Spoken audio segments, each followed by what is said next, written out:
በቅድሚያ በውጭና በቀይ ገዢዎች መንግስታት ተሰጥቷት የቆየውን ፐርሺያ የሚለውን ስያሜዋን ሕዝቡ በሚፈቅደው ስያሜ ኢራን ተብላ እንድትጠራ ወሰነ።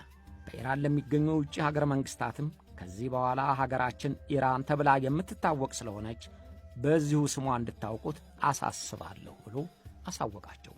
ኢራን የሌላትን የባቡር መንገድ እንድታገኝ ሥራ አስጀመረ። መንገዶች ተስፋፉ። ጤና ጣቢያዎች በየቦታው ተከፈቱ። አብዛኛው ሕዝብ የሚቀበለው የሺያ ሙስሊም እምነት የማይሰበክባቸው ትምህርት ቤቶች ተሠሩ። የሚሽነሪዎችና የእስልምና ትምህርት ቤቶች ተዘጉ። እንደ አታቱርክ ሁሉ መንግሥትና ሃይማኖት የተለያዩ መሆናቸው ሕግ ሆነ። የጎሳ መሪዎችን ሥልጣንና የሃይማኖት መሪዎችን በመንግሥታዊ መዋቅሮች፣ በማኅበራዊ ሕግጋቶች ያላቸውን ኃላፊነት ሰረዘው። ሴቶች ጸጉራቸውን መሸፈን አለመሸፈን፣ ሂጃብ መልበስ አለመልበስ የራሳቸው ውሳኔ እንጂ የግዴታ መሆን የለበትም ተባለ።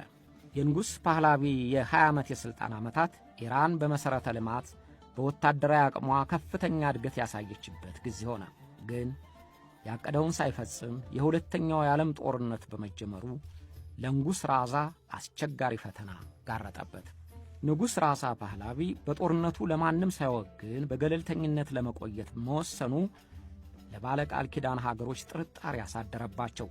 ሶቪየት ኅብረትና እንግሊዝ ወታደሮቻቸውን በኢራን በኩል በባቡር ለማጓጓዝ እንዲችሉ ያቀረቡለትን ጥያቄ በገለልተኛነት አቋሙ ሳይቀበለው ቀረ።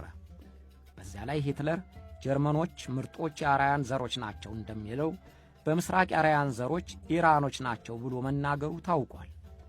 ከንጉሡ ራዛ ጋር መልካም ግንኙነት ስላለውም ለመታሰቢያ ፎቶግራፉን ልኮለታል። የነዳጅ ሀብቷም ለጦርነቱ ድጋፍ ይሆነናል ብለው ያሰቡትና እንግሊዝ ኢራን ከጀርመን ጋር ልትተባበር ትችላለች ብለው ስለሰጉ በጦር ኃይል ተባባሪያቸው ለማድረግ ወሰኑ።